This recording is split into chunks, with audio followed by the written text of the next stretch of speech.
Watching TV has changed over time. Streaming has become the new norm.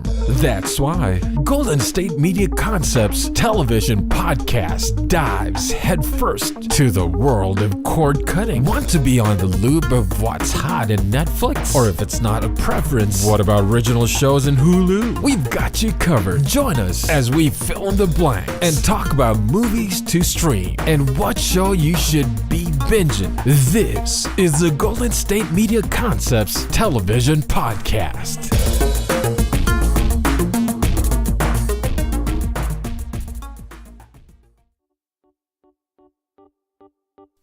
Welcome to the Golden State Media Concepts Television Podcast, and it is a new year, ladies and gentlemen, so that means there are a bunch of new shows for us all to enjoy. So this particular episode, all of that coming up in a second, so please stick around, and we will get to that in just a bit.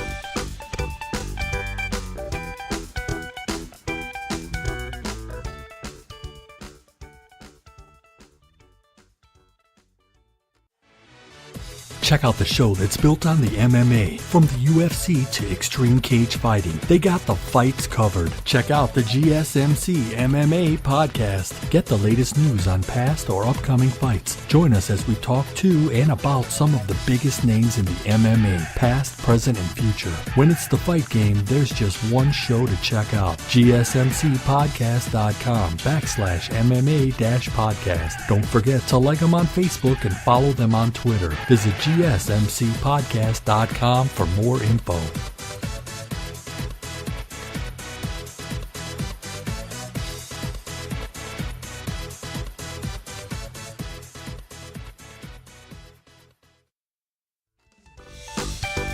Welcome back to the Golden State Media Concepts Television Podcast. Now, the first thing I wanted to talk about is CW's kind of getting a jump on things, renewing some shows. You might want to know some pretty good information. Arrow, The Flash, DC Legends of Tomorrow, Supergirl, and of course, Supernatural is getting another season. In addition, they are also bringing back My Crazy Ex-Girlfriend, Jane the Virgin, and crazy enough, I hear that Crazy Ex-Girlfriend actually isn't doing so well. This current season, CW's poorest rated show is actually Crazy Ex-Girlfriend. I know Jordan did a review on it in the past. Definitely not my cup of tea, but we'll see how it goes because, you know, sometimes things are in a low. I'm honestly surprised that DC Legends of Tomorrow is still going on. And as for Supernatural, I've heard a lot of fans exclaim that they don't think that the newest seasons have been really living up to the hype. Supernatural is currently going to be in its 12th season, and it is CW's longest-running show. And honestly, I think Supernatural kind of put CW on the map in a lot of ways as far as notoriety, because the show started out really, really well, and I hear somewhere around Season 5 it started to kind of lose the mark and started to kind of appeal to fangirls in a sense. You know, I don't know if you guys are very familiar with it, but the people who really enjoy Supernatural, there's a whole plethora of fan fictions written about the two brothers, and it's kind of sick, to be perfectly honest. In some other news, there has been rumored that Twin Peaks will be arriving at Sundance this year. That is, however, not true. Mark Frost tweeted, and I quote, "Just to quash any silly rumors going around about Twin Peaks, it is not going to be shown at Sundance this year. Sorry, guys." Now, we've been waiting for Twin Peaks for a while now. The original 2 seasons of the show came out in the early 90s, 91, I believe, and at the end of the series, it kind of left us on a cliffhanger and then just kind of ended. I don't know if you guys are familiar with Twin Peaks, but if you aren't, you should really go out there and check it out. It is probably one of the best murder mystery TV shows I've ever seen. I'm a huge fan of David Lynch. I always say he's my spirit film director. If I could have like a spirit animal in the form of a director, it would probably be David Lynch. I am a big fan of his work, and I think that his co-creator Mark Frost, the guy who had that tweet about Twin Peaks not coming out. I think he did a pretty good job of staying on top of David Lynch and keeping the show kind of grounded, but still maintaining Lynchian elements of craziness. Now, the show ended in kind of a weird way where some things happened to the lead character, Cooper, and it all left everyone kind of wondering what was going to happen next. And so in 2014, they announced that the show was going to be getting its third season. Now, some of the events in the second season kind of led up to this big event that might be taking place in 2005. And tie-in movie, if you haven't seen it as well, is Fire Walk With Me, which is all the events leading up before Twin Peaks. So it will be really interesting to see what happens to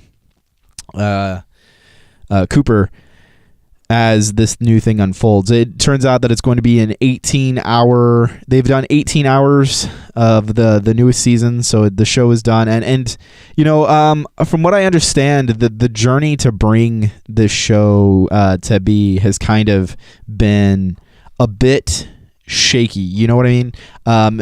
David Lynch at one point, the creator, had walked away from the project, returned later. It's been a real crazy ride if you've been keeping up on this. And I remember I never thought we were going to actually get it, to be perfectly honest. Once they announced it in 2014 and once the struggle started, I figured that it probably wasn't even going to happen, that it was cursed or something like that. But it looks like it's going to be coming out in May, and I'm pretty excited. It's going to be playing on Showtime, which, as we know, Showtime is not afraid to play some of the more racier things, which is exciting. I'm glad it's not going to be on any channel that might try to limit the content or anything like that. The show will have 18 episodes, and I'm very excited. It is going to be a little tough, though, because Agent Cooper, the main character, is also the... he's the mayor in Portlandia, if you're not familiar with that show. So it's a little hard for me to actually look at him now that he's aged a little bit, and not think the mayor. It was a little bit easier when he was a little younger. And if you haven't watched Twin Peaks, really, go check it out. It's a really interesting show. The ending was really interesting. It kind of has this weird point somewhere in the middle of season 2 where you find out who actually killed Laura Palmer, and it kind of hits a lull for a minute. A lot of people I know, when they were originally watching the show when it first came out, kind of stopped watching after that lull. But I promise the ending is worth it. The last couple episodes really make that show kind of tie together. And honestly, I would have been fine if they would have just left it alone. I'm really excited to see what they're going to do with it, and I don't think that it's going to be a bad thing. I don't know if you guys are familiar with David Lynch's work. He also did Eraserhead, Mulholland Drive, Wild at Heart, and a lot of other crazy movies, but he's also a musician. And the man is in his 70s now, and he's not really so big in the movie scene anymore, but he's putting out music and stuff as well, like kind of weird existential hip-hop mixed with contemporary rock. It's definitely a treat to listen to. So if you haven't checked out his music or his movies, please check them out before you watch Twin Peaks, because then you'll kind of get an idea about where it's going to be, and you won't get any surprises about the content. And lastly, for this segment, there's a little thing I wanted to bring up. A new collection of some of the, and I quote, baddest movies out there, all in one place for you to listen to. No, we're not doing a plug for them, but it would be kind of cool. It's a site called Brown Sugar, and they're kind of doing their Netflix thing with a lot of the... it's kind of like a Netflix subscription thing. It's $4 a month, and it's a collection of blaxploitation films. And if you're not familiar with that, it's the things like Foxy Brown, Shaft, Hell Up in Harlem, Superfly, those kind of movies. A recent example, Luke Cage kind of has a lot of blaxploitation elements in it. And again, I quote, a black explosion of hot chicks, cool cats, and cult classics.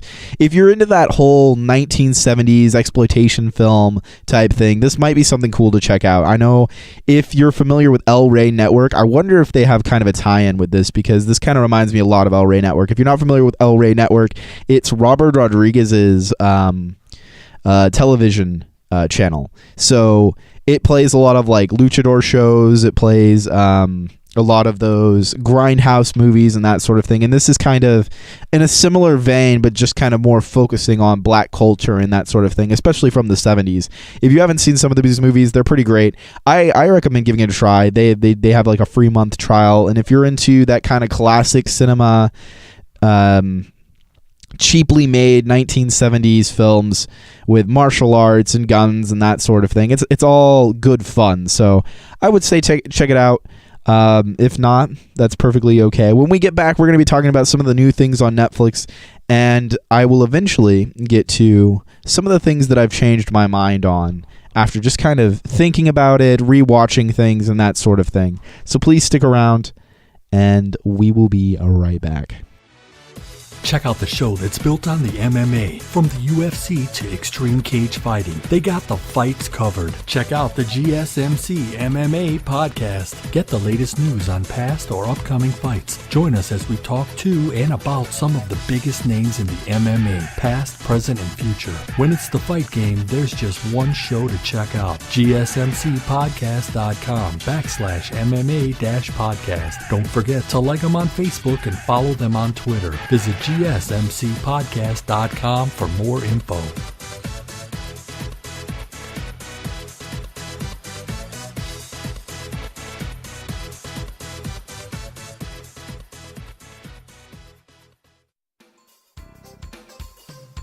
Welcome back to the Golden State Media Concepts television podcast.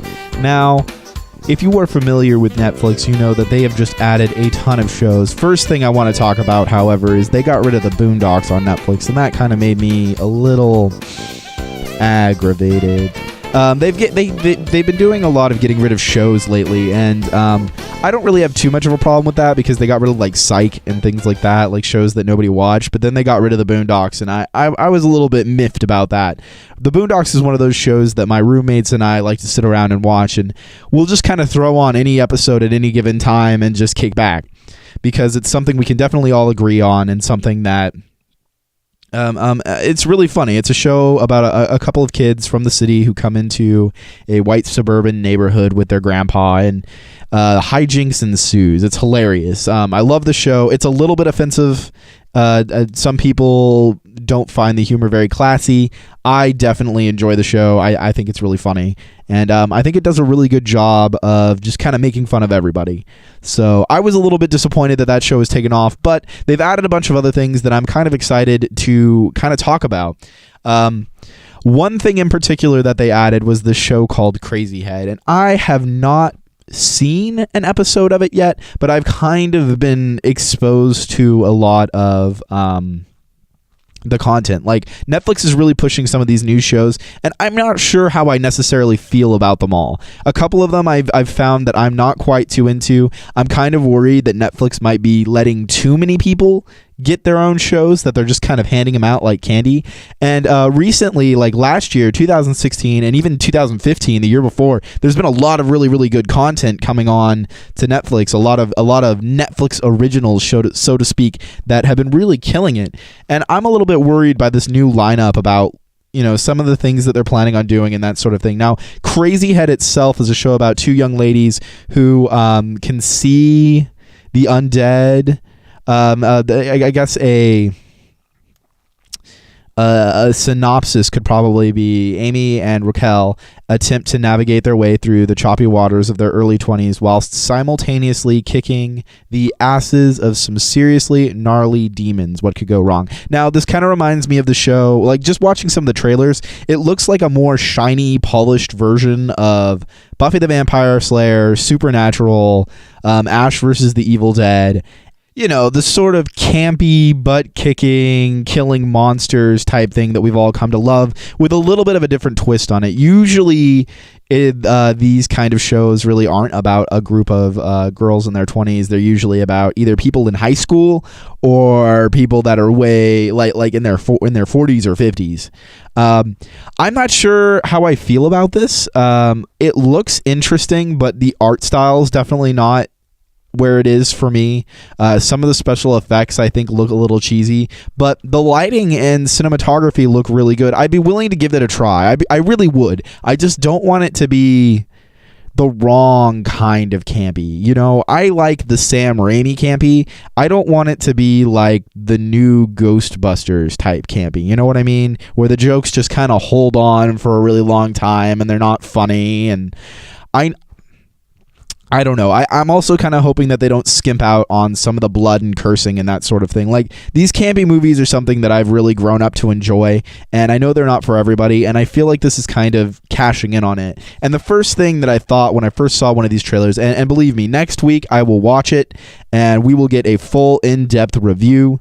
Right now, I'm just kind of bringing you guys what I've been seeing on the Netflix, like what we have to prepare for, and this is one of the things that's just come out. Now, my first thought when watching the trailer for this is, oh, hey, this kind of reminds me of Ash vs. the Evil Dead. And it's like, oh, well, maybe I would much rather watch Ash vs. the Evil Dead. So that's kind of something that it worries me a little bit. Also, there's the OA, which is coming out on Netflix. Apparently, this is an amazing science fiction show. Reading the synopsis, having gone missing 7 years ago, a previously blind a young lady returns home, now in her 20s, with her sight restored.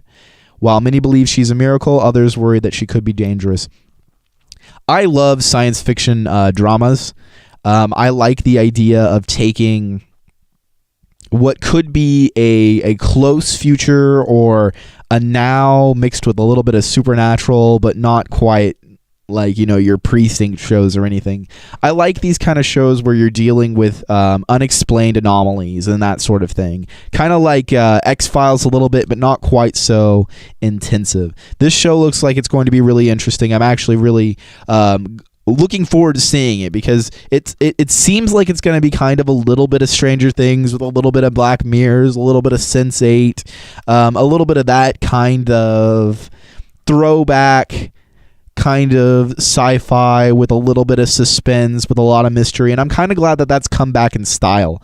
I kind of like these unexplained scientific anomaly type shows, and I'm very excited to dive into this, and I'm very excited to see what people think of it. It has really good reviews on IMDb. It has really good reviews on the Rotten Tomatoes, if you like that sort of thing.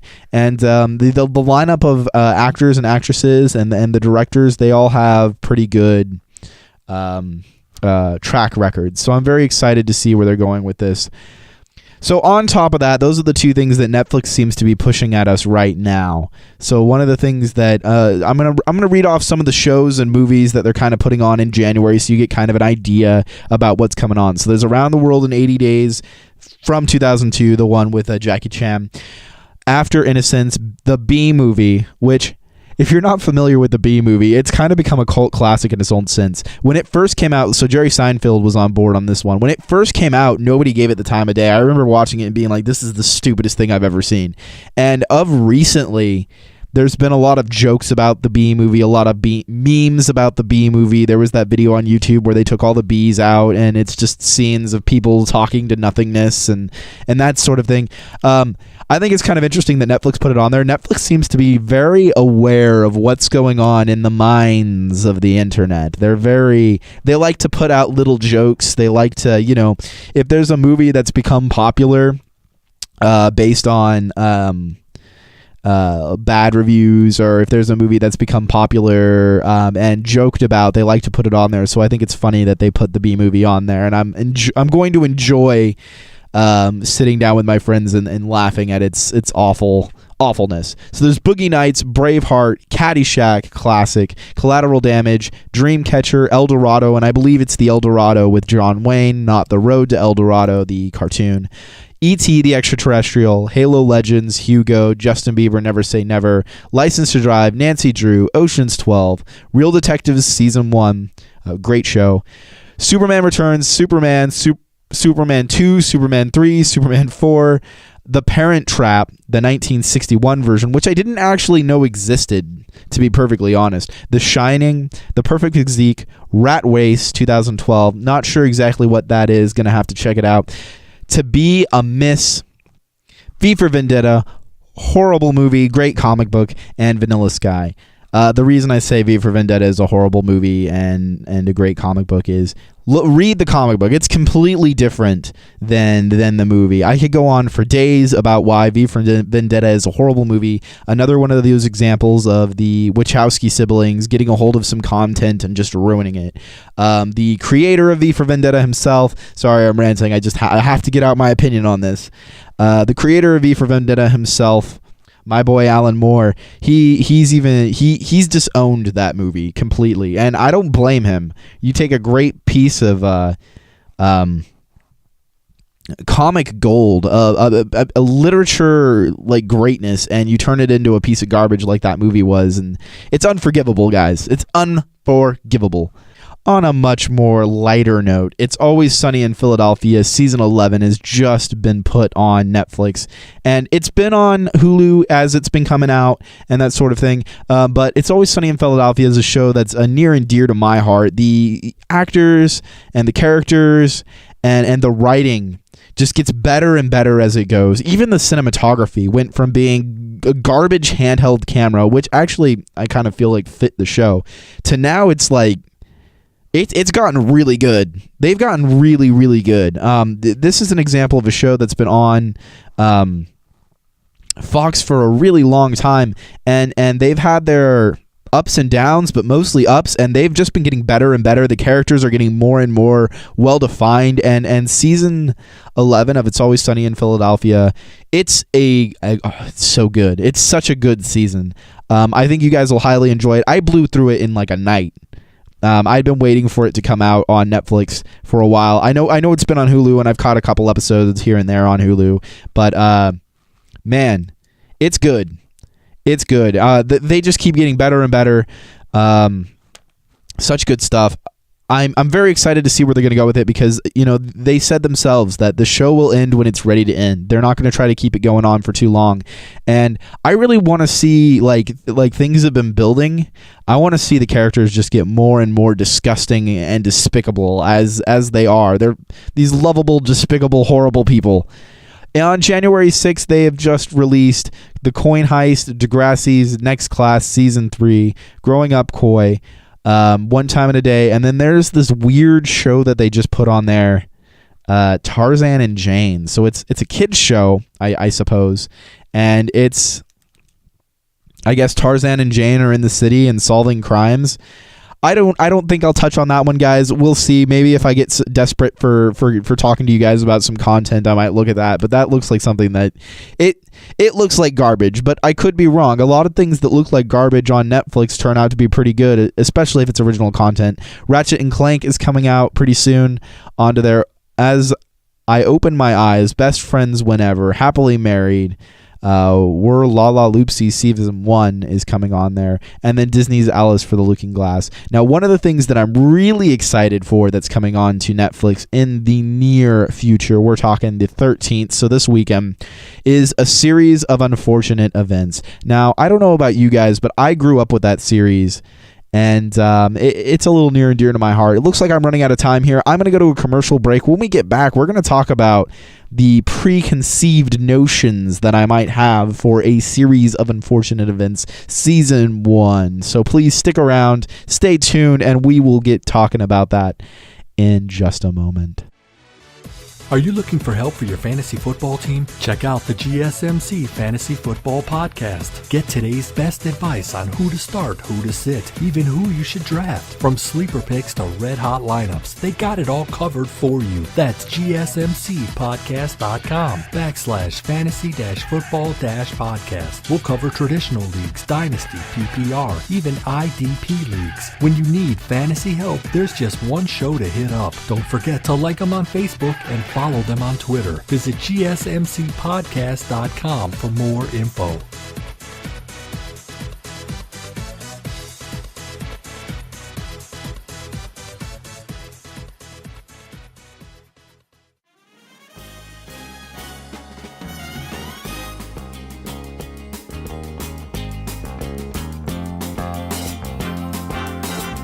And we're back to the Golden State Media Concepts television podcast. Now, a series of unfortunate events. These books came out when I was a wee lad, and I remember reading them, and I really enjoyed the style. I really enjoyed the time period that it came up in. I enjoyed the villain. I loved the gloom and the dread that was encircled with these books. It was child appropriate. but it introduced you to these like kind of sad and sinister ideas. And I remember reading them as they came out. And so I remember all the way up until book 6, I was on board and loving it. And then like as book 7, 8, 9, 10, 11, 12 carried on, I wasn't as interested. I probably need to reread them because I have found as I've grown up that I end up liking things that I hated when I was a kid, and a lot of things that I liked as a kid I ended up hating as an adult. So things are always kind of changing here. But one of the things that I know some of the fans of A Series of Unfortunate Events were definitely not happy with that movie that had come out. Now, that movie had come out in 2004, and Jim Carrey played Count Olaf. I thought Jim Carrey actually did a pretty good job with Count Olaf, although a lot of people thought he might have been a little bit too silly. I don't know. I actually kind of appreciated what he was going for in that, and I had a good time watching it. One of the things that I know was a big problem for people was some of the differences between the books and movie, and from what I saw, there wasn't too many. Just they kind of... what's the word? They kind of took half of the first book and put it in the beginning, and then half of the first book and put it at the end, and smushed 2 and 3 in there. I thought they did kind of a good job because I think they didn't want to make it a full series, which I don't blame them. And they took, they sandwiched the movies together, the books together, kind of making a pretty good adaptation, in my personal opinion. I'm not sure if Neil Patrick Harris is going to be able to pull off the Count Olaf. That's something I'm a little bit worried about. It looks good. I love the trailer. I'm not a huge fan of Jon Hamm being Lemony Snicket's. I kind of feel like Jon Hamm, he's great in Mad Men. He's great in some of the other things that I've seen him in. He was recently in... that show Black Mirrors for a Christmas special, and oh my gosh, that's a great Christmas special. But I feel like Jon Hamm's kind of become a little bit famous for just being in one show. He was in Town, which wasn't so great. He's done a lot of voice acting, but I feel like he's become really popular just because of one thing and one thing alone. And that's a little worrisome to me, if he's going to play Lemony Snicket's, he better bring it. And from that trailer, I'm a little concerned because I always kind of imagine Lemony Snicket's as this kind of little wormy guy. You never see his face. That was kind of the thing. The thing about the books is that you never kind of knew who Lemony Snicket's was. He was just this traumatized man who you got little pieces of his backstory. And I feel like they're kind of giving it to us a little much, but we'll see. Who knows? It might end up being great. Neil Patrick Harris playing Count Olaf is a little bit alarming to me as well. Mostly because Neil Patrick Harris, I'm sorry guys, I love him. I think he's great. He's hilarious, but he kind of always plays Neil Patrick Harris. I haven't really seen him do a whole lot of diverse things. He's usually just himself. I'm a little bit worried. This will definitely be a test for him because I would love to see a movie where I hate Neil Patrick Harris. Just in the sense of man, I love to hate this bad guy. You know what I mean? I'm hoping he brings it, but I'm not sure if he can. I know that one of the things that they're kind of talking about with this is they're going to make it a little bit more. There were a few little elements they left out of the movie that were kind of really big deals in the books, as far as the eye, the tattoo, all of these different little things that lead back to their past, and that this and that and the other thing. And so I'm glad that they're going to be able to do that. I'm just really hoping that they bring it. Again, I'm a little bit scared that Netflix has gotten a little too big for their britches, and we'll see what happens. Again, I liked the movie. I thought it was kind of good, but we'll see what they bring to it. It could be good. It could be bad. Who knows? One more thing that I wanted to talk about before I get into some of the things I've changed my mind about from this last year. There is a show on Netflix right now called Troll Hunters, and it's more for little kids, I suppose, but I clicked on it on accident kind of on purpose because I was looking for something to watch with my girlfriend, and surprisingly, the show was actually not bad. It's about these... I suppose there are good trolls and bad trolls, and of course trolls can't be in the sunlight and everything, and all this folklore mixed up with this little kid, this boy who gets these troll powers or something like that. It sounds kind of lame, but it was actually pretty good. I think it's something that's going to be good for kids. I think that Netflix does a pretty good job creating adult content and kids content. If you guys are looking for something to watch with your kids, I highly recommend Troll Hunters. I think it's a good amount of fun that I think adults will enjoy, and I think that it's a good amount of fun that kids will enjoy as well. And there's definitely a little bit of like combat and that sort of thing going on with it too, to keep you all excited. So please look out for that. It's interesting. Now, some of the things that I wanted to talk about from 2016, I mentioned some of the things that I liked and didn't like, and one of the things that, you know, I wasn't a big fan of until more recently, definitely was the Walking Dead. Now, when I first watched The Walking Dead, I watched episode 1 and I actually thought, okay, yeah, this is looking pretty good. This looks like a standard zombie thing, very George A. Romero-esque. I'm a bit of a purist in that sense. And then I watched the second episode and I was like, oh, what is this? And then I watched the third episode and I was like, okay, we're talking. The Talking Dead. And then I watched the fourth episode, and they did this thing where one of the gentlemen of the groups gets kidnapped and by these cholo thugs, and I was like, oh yeah, this is going to be great. We've got this conflict between these two groups of people. I'm sure that, you know, neither one is really a good guy or a bad guy, but they have to show their strength and force. And then it just gets like ruined. They do like a standoff, a Mexican standoff. And then like this old lady comes out and is just like, stop it. And it turns out these guys have just been taking care of old elderly people this entire time. And I'm just like, so much for your guys' villain. And then I stopped watching. Now, when Jordan and I were doing the show, I watched the episode where things get crazy with the baseball bat. And if you're familiar with the show, you know what I'm talking about. Now, I was really interested in that. I was like, whoa, this is intense. I checked it out. I hadn't watched any of the other ones and really enjoyed what we saw. So I went back and sort of rediscovered the show. I watched episode 5 and 6 and realized with those last two episodes that from season 1 that the show actually isn't bad. It's actually pretty good. And then season 2 and 3 really hooked me in, especially season 3 with the governor. Now, I've heard a lot of people complain that the comic book is better, and it usually is, guys. Let's be honest. Comic books are, in my opinion, a much more pure form of entertainment than television and movies. I feel like they're less tainted by these huge production companies and that sort of thing, and they're not as much trying to be big blockbuster hits. Usually they have much better characters. Usually they portray women a lot better despite popular belief, and usually it's just all around better content. But from what I've seen of the show, I've really grown to like it, and I've changed my mind about it. I wouldn't have given it the time of day before because of what I saw. It's really grown on me. Another show that I've found has grown on me as well.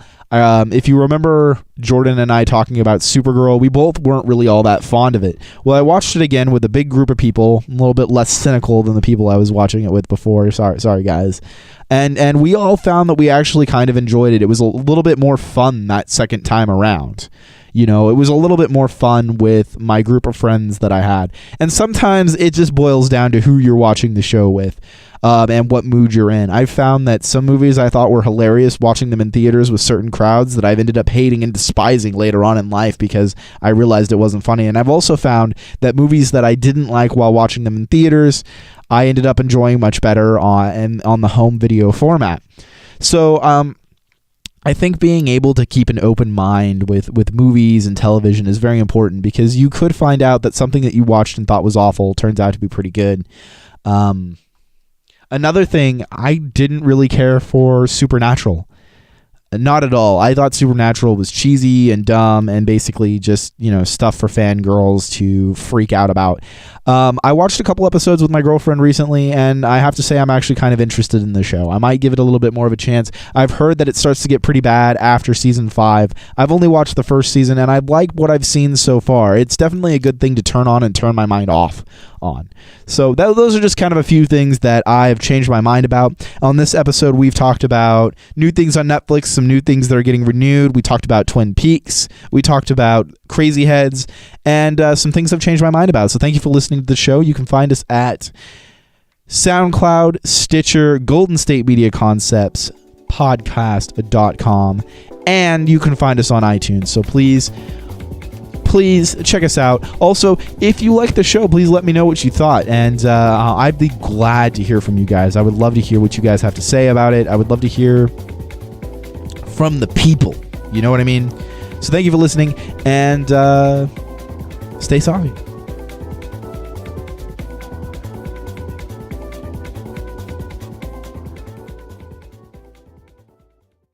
You've been listening to the Golden State Media Concepts Television Podcast, part of the Golden State Media Concepts Podcast Network. You can find this show and others like it at www.gsmcpodcast.com. Download our podcast on iTunes, Stitcher, SoundCloud, and Google Play. Just type in GSMC to find all the shows from the Golden State Media Concepts Podcast Network, from movies to music, from sports to entertainment, and even weird news. You can also follow us on Twitter and on Facebook. Thank you, and we hope you have enjoyed today's program.